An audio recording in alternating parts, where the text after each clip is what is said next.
ನಮಸ್ಕಾರ ಸ್ನೇಹಿತರೆ, ನರ್ಸಿಂಗ್ ಇನ್ ಕನ್ನಡ ಯೂಟ್ಯೂಬ್ ಚಾನಲ್ಗೆ ಸ್ವಾಗತ ಸುಸ್ವಾಗತ. ಓಕೆ, ಈ ಒಂದು ವಿಡಿಯೋದಲ್ಲಿ ನಿಮ್ಮ ಒಂದು ಆನ್ಸರ್ ಪೇಪರ್ ಯಾರೆಲ್ಲ B S nursing first semester ನೋಡ್ತಾಯಿದ್ರೋ ಅಥವಾ ಯಾವ ಸೆಮಿಸ್ಟರ್ ನೋಡ್ತಾಯಿದ್ರೋ ಅದು ನಿಮಗೆ ಬಿಟ್ಟಿದ್ದು. ಓಕೆ, ಬಟ್ ನಾನು ಇವಾಗ most of them first semester ಸ್ಟೂಡೆಂಟ್ನ ಕನ್ಸಿಡರ್ ಮಾಡ್ಕೊತೀನಿ. ಯಾಕಂತಂದರೆ ಅವ್ರಿಗೆ ಗೊತ್ತಿರಲ್ಲ. ಓಕೆ, ಇವಾಗ ನಾನು ಆನ್ಸರ್ ಪೇಪರ್ನ ಯಾವ ರೀತಿ ನೀವು ರೀಪ್ರೆಸೆಂಟೇಷನ್ ಮಾಡಬೇಕು, ಯಾವ ರೀತಿ ಪೇಪರ್ನ ಮ್ಯಾನೇಜ್ ಮಾಡಬೇಕು ಅನ್ನೋದು ಈ ವಿಡಿಯೋದಲ್ಲಿ ಹೇಳ್ಕೊಡ್ತಿದ್ದೀನಿ. ಓಕೆ ಸ್ನೇಹಿತರೆ, ನೋಡಿ, ನಮ್ಮ ಚಾನಲ್ಗೆ ಯಾರಾದರೂ ಫಸ್ಟ್ ಟೈಮ್ ವಿಸಿಟ್ ಕೊಡುತ್ತಂದರೆ ಒಂದೊಂದು ಸಬ್ಸ್ಕ್ರೈಬ್ ಮಾಡಿ. ಆ್ಯಂಡ್ ಮೋಸ್ಟ್ ಇಂಪಾರ್ಟೆಂಟ್ ಅಂತಂದ್ರೆ ವಾಟ್ಸಪ್ ಗ್ರೂಪ್ ಆ್ಯಂಡ್ ಚಾನಲ್ಗೆ ಜಾಯ್ನ್ ಆಗಿ. ಯಾಕಂದರೆ ಪ್ರತಿಯೊಂದು ಅಪ್ಡೇಟ್ಸ್ಗಳು ಆಯಿತು, ಏನಾದರೂ ಇಂಪಾರ್ಟೆಂಟ್ ಆಯಿತು, ಏನಾದರೂ ಟ್ರಿಕ್ಸ್ ಸಿಕ್ಕರೆ ನಿಮ್ಗೆ ಹೇಳ್ತಾ ಇರ್ತೀನಿ.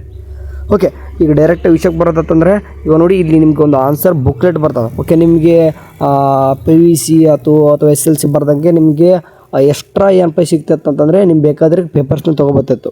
ಓಕೆ, ಬಟ್ ಇಲ್ಲಿ ಎಕ್ಸ್ಟ್ರಾ ಏನೂ ಇರೋಲ್ಲ, ಪೇಪರ್ಸು ಕೊಡೋದೇ ಬೇಕು, ಬುಕ್ಲೆಟ್ ಇರ್ತದೆ ಅದೇ. ಓಕೆ, ಅದೇ ಲಾಸ್ಟು ಮತ್ತೆ ಇಸ್ಕೋ ಆಗಿರಲ್ಲ. ಓಕೆ ಸ್ನೇಹಿತರೆ, ಈಗ ಹೇಳ್ದಂಗೆ ನಾನು ಈಗ ಏನು ಕಳಿಸಿ ಎಡಿಷನ್ ಇರಲ್ಲ ಹೇಳ್ತಾ ಇದ್ದೀನಿ. ಈಗ ಒಂದು ಬುಕ್ಲೆಟ್ ಇರ್ತದೆ, ಇಲ್ಲಿ ನಿಮಗೆ ಈಗ ಸ್ಟಾರ್ಟಿಂಗ್ 2 ಪೇಜ್ ಬಿಟ್ಟಾಕಿ, ಇದು ಇಂಪಾರ್ಟೆಂಟ್. ಓಕೆ, ಈ 2 ಪೇಜ್ ಬಗ್ಗೆನೇ ನಿಮಗೆ ಸಪ್ರೇಟಾಗಿ ಒಂದು ವಿಡಿಯೋ ಮಾಡ್ತೀನಿ. ಎಕ್ಸಾಮ್ ಸ್ವಲ್ಪ ಅನೌನ್ಸ್ಮೆಂಟ್ ಆಗಲಿ ಅಥವಾ ನಿಯರ್ ಇದ್ದಾಗ ಹೇಳ್ತೀನಿ. ಇವಾಗ ಯಾಕಂದರೆ ಇವಾಗ ಹೇಳಿದ್ರೆ ಕೂಡ ನಿಮ್ಗೆ ಅರ್ಥ ಆಗಲ್ಲ. ಓಕೆ, ನೀವು ಆನ್ಸರ್ನ ನೀವು ಇವಾಗ ಬರಿಬೇಕು, ಸ್ಟಾರ್ಟ್ ಮಾಡಬೇಕು. ಓಕೆ, ಈಗ ಸ್ಟಾರ್ಟಿಂಗ್ ಅನಾಟಮಿ ಫಿಸಿಯಾಲಜಿ ತೊಗೊಂತಿರೋ ಅಥವಾ ಸೈಕಾಲಜಿ ಸೋಷಿಯಾಲಜಿ ತೊಗೊಂತಿರೋ ಯಾವುದಾದ್ರೂ ತೊಗೊರಿ. ಮೊದಲನೇ ಕ್ವಶನ್ ನಿಮಗೆ 10 ಮಾರ್ಕ್ಸ್ ಇರ್ತದೆ, ಅಂದರೆ ಲಾಂಗ್ ಎಸ್ಸೆ ಇರ್ತದೆ. ಓಕೆ, ಲಾಂಗ್ ಎಸ್ಸೆ ಇರ್ತದೆ. ನನ್ನ ನರ್ಸಿಂಗ್ ಫೌಂಡೇಶನ್ ಹೇಳಲ್ಲ, ಅದು ನಿಮ್ಮ ಸೆಕೆಂಡ್ ಸೆಮ್ಗೆ ಇರ್ತದೆ, ಅದನ್ನ ಬೇರೆ ಮುಂದೆ ಬರ್ತೀನಿ 15 ಮಾರ್ಕ್ಸ್ಗೆ ಇರ್ತದೆ. ಇವಾಗ ನಿಮಗೆ 10 ಮಾರ್ಕ್ಸ್. ಓಕೆ, ನಿಮ್ಮ 10 ಮಾರ್ಕ್ಸ್ ಕ್ವಶನ್ಸ್ಗೆ ನಿಮ್ಗೆ ಯಾವ ರೀತಿ ನೀವು ಇದು ಮಾಡೋಕೆ. ಓಕೆ, ಈಗ ಕನ್ಸಿಡರ್ ಮಾಡ್ಕೊಂಡು ಮಾಡ್ತಾಯಿದ್ದೀನಿ. ಓಕೆ, ಲಾಂಗ್ ಎಸ್ಸೆ ನಿಮಗೆ 10 ಮಾರ್ಕ್ಸ್ ಇರ್ತದೆ. ಬೇಕಾದ್ರೆ ನಾನು ಇಲ್ಲಿ ನಿಮ್ಗೆ ತೋರಿಸ್ಬಿಡ್ತೀನಿ. Okay, weight. ಓಕೆ, ಇಲ್ಲಿ ಕಾಣಿಸ್ದಂಗೆ ನಿಮಗೆ ಮೊದಲನೇದು ಅನಾಟಮಿ ಆ್ಯಂಡ್ ಫಿಸಿಯಾಲಜಿ ಪೇಪರ್ ಅನ್ಕೋರಿ. ಸದ್ಯಕ್ಕೆ ಅನಾಟಮಿ ಫಿಸಿಯಾಲಜಿ ತೊಗೊಂಡ್ರೆ ಅನಾಟಮಿ ನಿಮಗೆ first question long essay 10 marks. Okay, ನಿಮಗೆ ಬೇರೆ ಬೇರೆ ಬುಕ್ಲೆಟ್ ಬರ್ತದೆ. ಅನಾಟಮಿ ಬೇರೆ ಬುಕ್ಲೆಟ್ ಆಗ್ತದೆ, ಫಿಸಿಯಾಲಜಿ ಬೇರೆ ಬುಕ್ಲೆಟ್ ಆಗ್ತದೆ. ಓಕೆ, ಅನಾಟಮಿ ಒಂದು ಹೇಳ್ತೇನೆ, ಅದೊಂದು ಬುಕ್ಲೆಟ್ ಕೊಡ್ತಾರೆ ನಿಮಗೆ. ಆ್ಯಂಡ್ ಫಿಸಿಯಾಲಜಿ ಇನ್ನೊಂದು ಬುಕ್ಲೆಟ್ ಇರ್ತದೆ ನಿಮಗೆ ಹೊಸದಿದು. ಓಕೆ, ಇದು ಹೊಸ ಒಂದು ನಿಮಗೆ ಕನ್ಸಿಡರ್. ಓಕೆ, ಇಷ್ಟು ದಿನ ಬರ್ತಕ್ಕಂಥ ಎಕ್ಸಾಮ್ಸ್ ಬೇರೆ, ಇದು ಡಿಫ್ರೆಂಟ್ ಇರ್ತದೆ. ಸೊ ಹಂಗಾಗಿ ಇಂಪಾರ್ಟೆಂಟ್ ಕಂಪ್ಲೀಟಾಗಿ ವಾಚ್ ಮಾಡಿ, ಸ್ಕಿಪ್ ಮಾಡಬೇಕಾದ್ರೆ 1.5x ಅಥವಾ 7.5 2x ಇಟ್ಕೊಬೇಕಾದ್ರೆ ಕೇಳ್ಕೊರಿ. ಈಗ ನಾನು ಹೇಳಿದೆ ಫಸ್ಟ್ನ ಕ್ವಶನ್ 10 ಮಾರ್ಕ್ಸ್ಗೆ ಬರ್ತಂತ ಹೇಳಿದೆ. ನಿಮಗೆ ಎಷ್ಟು ಪೇಜಸ್ನ ಬರೀಬೇಕು ನೆನ್ಪಿಟ್ಕೋಬೇಕು. ಹೇಳ್ತಾ ಇದ್ದೀನಿ ನಾನು ಪದೇ ನೀವು 10 ಮಾರ್ಕ್ಸ್ಗೆ 5 ಪೇಜಸ್ ಬರೀಲೇಬೇಕು, ಮಿನಿಮಮ್ 5 ಪೇಜ್. ಅವ್ರು ಹಾಕಿ ಕೊಟ್ಬಿಟ್ಟಿರ್ತಾರೆ ಕ್ವಶನ್, ನೀವು ಬೇಕಾದ್ರೆ ಅಳಿಸ್ಕೋಬೋದು, ಅಂದರೆ ನೀವು ಕಾಟ್ ಹೊಡಿಬೋದು. ಬಟ್ ನಿಮಗೆ ಬೆಟರ್ ಏನಪ್ಪ ಅಂತಂದರೆ 10 ಮಾರ್ಕ್ಸಿಗೆ 5 ಪೇಜಸ್ ಕೊಟ್ಟಿರ್ತಾರೆ, ಅದಕ್ಕಿಂತ ಜಾಸ್ತಿ ಕೊಡಲ್ಲ. ಓಕೆ ಓಕೆ, ಹೇಳಿದೆ ನಾನು. ಅವರೇ ನಿಮಗೆ ಕ್ವಶನ್ ನಂಬರ್ ಹಾಕಿ ಕೊಟ್ಬಿಡ್ತಾರೆ. ಬೇಕಾದ್ರೆ ಕಾಣಿಸ್ತಿದೆ, ಬೇಕಾದ್ರೆ ತೋರಿಸ್ತೀನಿ ನಿಮಗೆ. ವೆಯ್ಟ್, ಇಲ್ಲಿ ಕಾಣಿಸ್ತಿದೆ, ಇಲ್ಲಿನೂ ಕಾಣಿಸ್ತಿದೆ ಅಲ್ವಾ, ಕ್ವಶನ್ ನಂಬರ್ 1 ಅಂತ ಅವ್ರು ಹಾಕಿಬಿಟ್ಟಿದ್ದಾರೆ. ಇಲ್ಲಿ ಯಾವುದೋ ಒಂದು ಬರ್ದಿದ್ದಾನೆ ಆನ್ಸರ್, ಎಷ್ಟು ಯಾವ ರೀತಿ ಬರ್ದಿದೆ ನೋಡಿರಿ. Just definition. ಓಕೆ, ಈಗ ಕಾಣಿಸ್ತಿದೆ ಜಸ್ಟ್ ಅಥವಾ ಇಂಟ್ರೊಡಕ್ಷನ್ ಡೆಫಿನಿಷನ್ ಬರೋಕ್ಕೆ ಏನು ಮಾಡಿದಾನೆ, ಒಂದು ಪೇಜ್ ವೇಸ್ಟ್ ಮಾಡಿಬಿಟ್ಟಿದ್ದಾನೆ. ಓಕೆ, ನೆಕ್ಸ್ಟು ಅವ್ರು ಏನೋ ಕ್ಲಿನಿಕಲ್ 4 ಕ್ಲಿನಿಕಲ್ ಟೀಚಿಂಗ್ ಮೆಥಡ್ಸ್ ಅಂತ ಏನೋ ಕೇಳಿದಾರೆ, ಅದಕ್ಕೆ ಏನು ಮಾಡಿದಾನೆ ಅಂತಂದರೆ ಅದಕ್ಕೊಂದು ಪೇಜ್ ಬರ್ತದೆ. ಮತ್ತೆ ಏನು ಮಾಡಿದಾನೆ ನೆಕ್ಸ್ಟು. ಓಕೆ, ಡೆಮಾನ್ಸ್ಟ್ರೇಷನ್ ಮೆಥಡ್ ಕೇಳಿದಂಗೆ ಅದಕ್ಕೂ ಡೆಫಿನಿಷನ್ ಬರ್ದ. ಡೆಫಿನಿಷನ್ನೇ 3 ಡೆಫಿನಿಷನ್ ಬರೋದು, ಅದನ್ನೊಂದು ಪೇಜ್ ಕಂಪ್ಲೀಟ್ ಮಾಡಿದ್ದಾನೆ.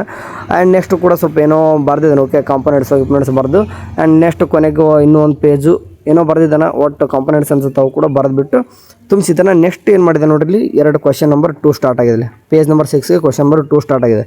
ಸೊ ಇಲ್ಲಿ ನಿಮ್ಗೆ ಏನು ಅರ್ಥ ಮಾಡ್ಕೋಬೇಕು, ಈ ರೀತಿ ನೀವು ಆನ್ಸರ್ ಬರೆಯೋಕೆ ಹೋಗ್ಬೇಡ್ರಿ. ಓಕೆ, ನಿಮ್ಗೆ ಇಲ್ಲಿ ಈ ರೀತಿ ಬರೆಯೋಕೆ ಹೋದಾಗ ಏನಪ್ಪ ಆಗುತ್ತಂದರೆ ಫೇಲ್ ಆಗ್ತಾರೆ.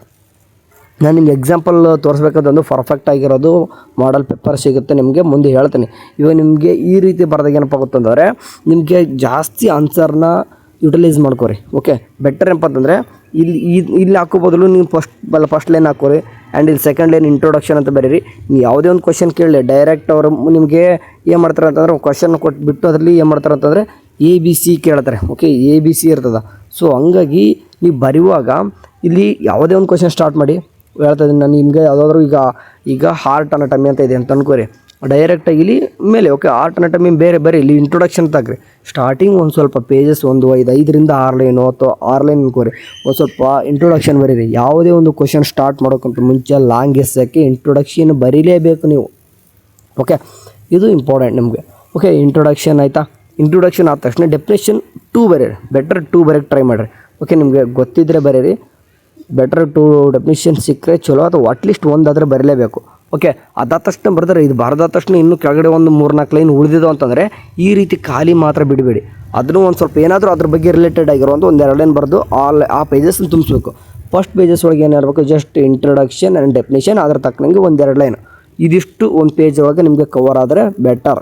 ಓಕೆ, ನೆಕ್ಸ್ಟ್ ಅದು ಕವರ್ ಆಗುತ್ತೆ. ಆ್ಯಕ್ಚುಲಿ ಕೇಳೋದೇ ಡೆಫಿನಿಷನ್ ಅಷ್ಟೇ ಕೇಳಿಬಿಟ್ಟಿರ್ತಾರೆ. ಸೊ ನೀವು ಇಂಟ್ರೊಡಕ್ಷನ್ ಡೆಫಿನಿಷನ್ ಆ ಥರ ಬರ್ದಾಗ ಅದಕ್ಕೆ ಎಷ್ಟು ಇರ್ತೋ ಅಷ್ಟು ಮಾರ್ಕ್ಸ್ ಕೊಡ್ತಾರೆ. ನೆಕ್ಸ್ಟ್ ನೀವು 2ನೇ ಪೇಜ್ ಸ್ಟಾರ್ಟ್ ಮಾಡೋದು ಮೇನ್ ಬಿ ಇರ್ತದೋ ಅಥವಾ ಬಿ ಇರ್ತದೋ ಅದಕ್ಕೆ ಏನು ಕೇಳ್ತಾರೆ. ಇಲ್ಲಿ ಏನು ಮಾಡಿದೆ ನೋಡಿ ಅಂತಂದರೆ ಜಸ್ಟ್ ಇವನು ಏನು ಮಾಡಿದಾರೆ ಅಂತಂದರೆ ಓಕೆ ಬರೆಯೋದು ಮೆಥಡ್ ಚೆನ್ನಾಗಿದೆ ಇಲ್ಲ ಅಂತ ಹೇಳ್ತಿಲ್ಲ ಇವನು. ಯಾಕಂದರೆ ಪೇಜಸ್ ತುಂಬಿಸ್ಬೇಕು. ಮೇನ್ ನಮ್ಮ ನರ್ಸಿಂಗ್ ಒಳಗೆ ಏನಪ್ಪ ಅಂದರೆ ಪೇಜಸ್ ತುಂಬಿಸ್ಬೇಕು, ಇಂಟೆನ್ಷನ್ ಮಾತ್ರ ಪ್ಯೂರ್ ಇದೆ. ಬಟ್ ಮಾರ್ಕ್ಸ್ಗೆ ಏನಾಗಲ್ಲ ಅಂತ ಹೇಳ್ತಾರೆ. ಓಕೆ, ಔಟ್ ಆಫ್ 10ಗೆ ನೀವು ಅಟ್ಲೀಸ್ಟ್ 7 ಆದರೂ ತೊಗೊಳಕ್ಕೆ ಟ್ರೈ ಮಾಡಿ. ಈ ರೀತಿ ಬರ್ದಾಗ ಏನು ಮಾಡ್ತಾರೆ ಅಂತಂದರೆ 5 ಕೊಟ್ಬಿಡ್ತಾರೆ. ಹೌದಾ ಬ್ರದರ್? ಮತ್ತು 5 ಪೇಜ್ ಬರೆದ್ರೆ 5 ಕೊಡ್ತಾರೆ. ಹೌದು, ನಮ್ಮ ನರ್ಸಿಂಗ್ ಒಳಗೆ ಇರೋದೇ ಹಂಗೆ. 10ಕ್ಕೆ ನೀವು ಅಕ್ಯುರೇಟ್ ಆನ್ಸರ್ ಬರೆದ್ರೆ 8 ಮಾರ್ಕ್ಸ್ ಕೊಡ್ತಾರೆ. ಮ್ಯಾಕ್ಸಿಮಮ್ ಹೇಳ್ತಿದ್ದೀನಿ ನಾನು, ಮ್ಯಾಕ್ಸಿಮಮ್ 8 ಕೊಡ್ತಾರೆ. ಇನ್ ಕೇಸ್ ಸ್ವಲ್ಪ ಓಕೆ ನೀವು ರಿಲೇಟೆಡ್ ಆನ್ಸರ್ ಬರ್ದಿರೋದಂದ್ರೆ 6-7 ಕೊಡ್ತಾರೆ. ಸೊ ಡಿಮೋಟಿವೇಟ್ ಆಗಬೇಡಿ. ಯಾಕಂದರೆ ಏನು ಹೇಳ್ತಿದ್ದೀನಿ ಅಂತಂದರೆ ಫ್ಯಾಕ್ಟ್ ನಿಮ್ಗೆ. ಯಾಕಂದರೆ ಮುಂದೆ ದಿನಮಾನಗಳಲ್ಲಿ ಯಾಕೆ ರಿಸಲ್ಟ್ ಬಂದ ತಕ್ಷಣ ಬೈಕೋಬಾರ್ದು ನಾನು. ಸೊ ಹಂಗಾಗಿ ಬೆಟರ್ ಓದೋಕ್ಕೆ ಟ್ರೈ ಮಾಡಿ. ಇವಾಲಿದ್ದನ್ನು ಸ್ಟಾರ್ಟ್ ಮಾಡಿ.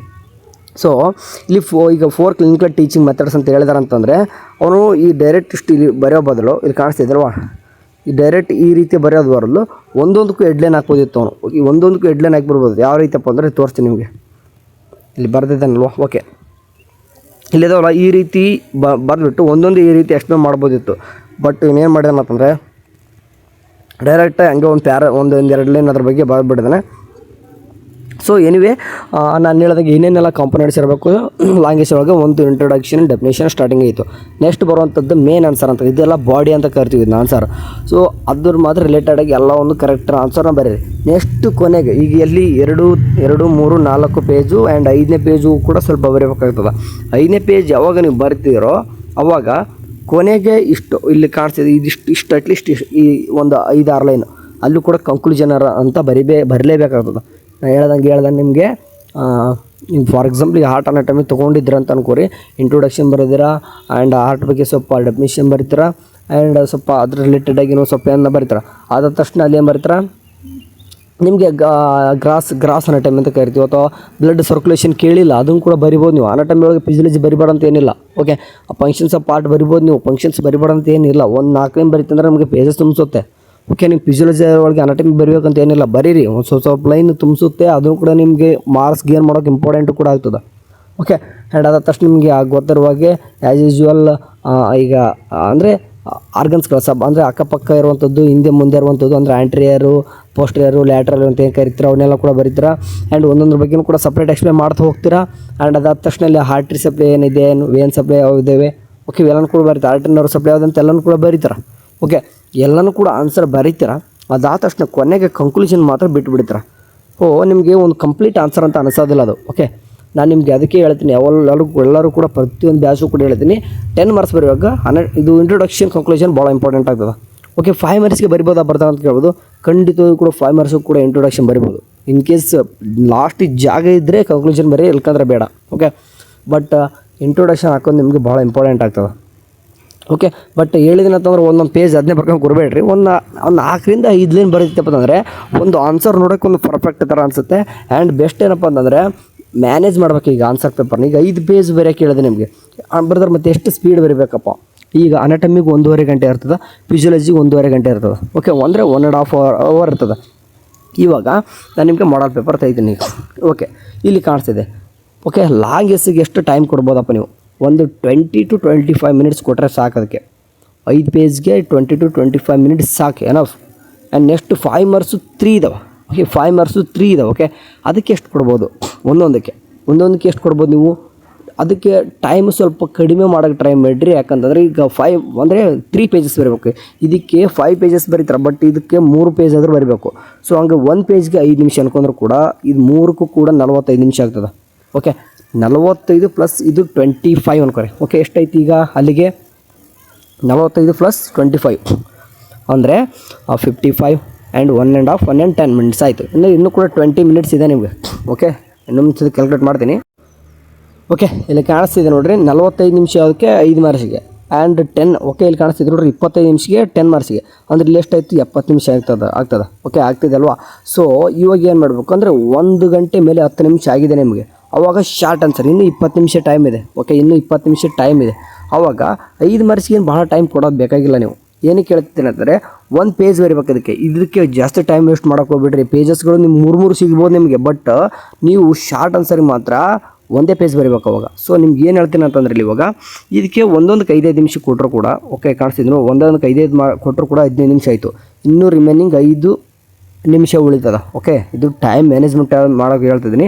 5 ನಿಮಿಷದಲ್ಲಿ ನಿಮಗೆ ಇವು 4 MCQ ಹಾಕೋದಾಗಲ್ವ ನಿಮ್ಮಿಂದ, ಸಾರಿ 4 ಅಲ್ಲ 6 ಇದಾವೆ. ಓಕೆ, 6 MCQ, ಅದೇ 1 ನಿಮಿಷಕ್ಕೆ ಕೂಡ ಬೇಕಾಗಲ್ಲ. ಓಕೆ, ಇಮ್ಮಿಡಿಯೇಟ್ ಕೂಡ ಹಾಕ್ಬೋದು. ಒಬ್ಬೊಬ್ಬರೇ ಏನಂದರೆ ಇವು 5 ನಿಮಿಷ ತೊಗೋಬೋದು ಅನ್ಕೋತ್ತು, 4 ನಿಮಿಷ ತೊಗೊಂಡ್ರು ಕೂಡ ನಿಮಗೂ ಕೂಡ ಇನ್ನೂ 1-2 ನಿಮಿಷ ಟೈಮ್ ಉಳಿತದ. ಬಟ್ ನಾನು ನಿಮ್ಗೆ ಏನು ಹೇಳ್ತೇನೆ ಅಂತಂದರೆ ನೀವು ಲಾಂಗೆಸ್ಟ್ 25 ನಿಮಿಷ ಕೂಡ ಅವಶ್ಯಕತೆ ಇರಲ್ಲ. ಓಕೆ, ನಿಮಗೆಲ್ಲ ಒಂದು 22 ಮಿನಿಟ್ಸ್ ಈ ರೀತಿ ಹೋದರೂ ಕೂಡ ಇಲ್ಲಿ 45 ನಿಮಿಷ ಏನು ಹೋಗಲ್ಲ. ನಾನು ಹೇಳ್ತೀನಿ ನೋಡ್ರಿ, 5 ಮಾರ್ಕ್ಸ್ಗೆ 3 ಬರೀತಿದ್ರೆ ಅಂತ 45 ನಿಮಿಷ ಏನು ಹೋಗಲ್ಲ, ಒಂದು 40 ನಿಮಿಷದಲ್ಲಿ ಆಗ್ತದೆ. ಓಕೆ, ಆ್ಯಂಡ್ ಈಗ ಒಂದು ಅಂತ ಹೇಳ್ದಂಗೆ 2 ಮಾರ್ಕ್ಸ್ ಬರೆಯುವಾಗ 5 ನಿಮಿಷ ಕೊಡೋಕ್ಕಂತ ಆಗಲ್ಲ, ಒಂದು 4 ನಿಮಿಷ ಕೊಡ್ರಿ. ಇದಕ್ಕೊಂದು 12 ನಿಮಿಷ ಆಯ್ತು ಅಂದ್ಕೊರಿ. ಇಲ್ಲಿ ಟೋಟಲಾಗಿ ಇದಕ್ಕೆ ಎಷ್ಟು ಆಯ್ತದೆ ಅಂದರೆ ಓಕೆ 74 ನಿಮಿಷ ಆಯಿತು. 74 ನಿಮಿಷ ಲಾಸ್ಟ್ MCQ ಒಂದು 5 ನಿಮಿಷ ಅನ್ಕೊಂಡ್ರು ಕೂಡ 80 ನಿಮಿಷ ಅನ್ಕೊಂಡ್ರು ಕೂಡ ಇನ್ನೂ 10 ಮಿನಿಟ್ಸ್ ಉಳಿತದ. ಓಕೆ, ನಿಮ್ಗೆ ಇನ್ನೂ ಕೂಡ 10 ಮಿನಿಟ್ಸ್ ಉಳಿತದ. ಆವಾಗ ನಿಮ್ಗೆ ಒಂದು 5 ನಿಮಿಷ ಸ್ಟಾರ್ಟಿಂಗ್ ನಿಮಗೆ ಸ್ಟಾರ್ಟಿಂಗ್ ಎಲ್ಲ ಕೂಡ ನೇಮೆಲ್ಲ ಹಾಕಿರ್ತಾರೆ, ಅದ್ರ ಬಗ್ಗೆ ಟೆನ್ಷನ್ ಮಾಡ್ಕೊಬೇಡ್ರಿ. ಒಂದು 5 ಮಿನಿಟ್ಸ್ ಏನು ಮಾಡ್ಬೋದಪ್ಪ ಅಂದರೆ ನಿಮ್ಗೆ ಅಂಡರ್ಲೈನ್ ಎಲ್ಲನೂ ಕೂಡ ಅಂಡರ್ಲೈನ್ ಏನೇನು ಇಂಪಾರ್ಟೆಂಟ್ ಕಾಣಿಸ್ತೋ ಅಂಡರ್ಲೈನ್ ಹಾಕೋದಾಗಿರ್ಬೋದು, ಅಥವಾ ಈ ರೀತಿ ಬ್ರಾಕೆಟ್ ಹಾಕೋದಾಗಿರ್ಬೋದು, ಏನಾದರೂ ಸ್ವಲ್ಪ ಈಗ ಹೆಡ್ಲೈನ್ ಬರ್ದಿರ್ತಾರೆ ಸ್ವಲ್ಪ ಡಿಸೈನ್ ಈ ರೀತಿ ಮಾಡೋದಾಗಿರ್ಬೋದು. ಈ ರೀತಿ ಏನಾದರೂ ಒಂದು 5 ಮಿನಿಟ್ಸ್ ಮಾಡಿರಿ. ಒಂದು 5 ಮಿನಿಟ್ಸ್ ಚೆಕ್ಔಟ್ ಮಾಡ್ಕೊರಿ. 5 ನಿಮಿಷದ ಒಂದೊಂದು ನಿಮಿಷನೂ ಕೂಡ ಇಂಪಾರ್ಟೆಂಟ್. ಹೊರಗಡೆ ಬಂದ ತಕ್ಷಣ ನೀವೇನು ಬಗ್ಗೆ ಟೆನ್ಷನ್ ಕೂಡ ಇರಲ್ಲ. ನಿಮಗೆ ಎಕ್ಸಾಮ್ ಹಾಲಲ್ಲಿ ಕುಂತಾಗ ಒಂದೊಂದು ನಿಮಿಷನೂ ಕೂಡ ಇಂಪಾರ್ಟೆಂಟ್. ನಾನು ಹೇಳ್ತಾ ಹೋಗ್ತೀನಿ ಏನಕ್ಕೆ ಇಷ್ಟು. ಎನಿವೇ ನಿಮ್ದು ಎಕ್ಸಾಮ್ ಮಾತ್ರ ಬರ್ತಾಯಿದೆ. ಸೊ ಹಂಗಾಗಿ ನಿಮ್ಗೆ ಏನೇ ಆಗಲಿ ಈ ರೀತಿಯಾಗಿ ಇಲ್ಲಿವರೆಗೂ ಏನು ನೋಡಿದ್ದೀರಾ ಈ ರೀತಿಯಾಗಿ ನಿಮ್ಗೆ ಏನಾದರೂ ಒಂದು ಹೇಳ್ತಾ ಇರ್ತೀನಿ. ಸೊ ಹಂಗಾಗಿ ಬೆಟರ್ ನಮ್ಮ ಚಾನಲ್ ಅಂದರೆ ವೀಡಿಯೋ ನೋಡುವಾಗ 1.5x ಅಥವಾ 2x ಇಡೋಂದ್ಕೊಳ್ರೆ ನಿಮ್ಗೆ ಅರ್ಥ ಆಗ್ತದೆ. ಸೊ ಇಂಪಾರ್ಟೆಂಟ್ ಏನಾದರೂ ಬಂದರೆ ಗ್ರೂಪ್ ಒಳಗೆ ಶೇರ್ ಮಾಡಿರ್ತೀನಿ, ಜಾಯ್ನ್ ಆಗಿ. ಓಕೆ, ಬಾಯ್.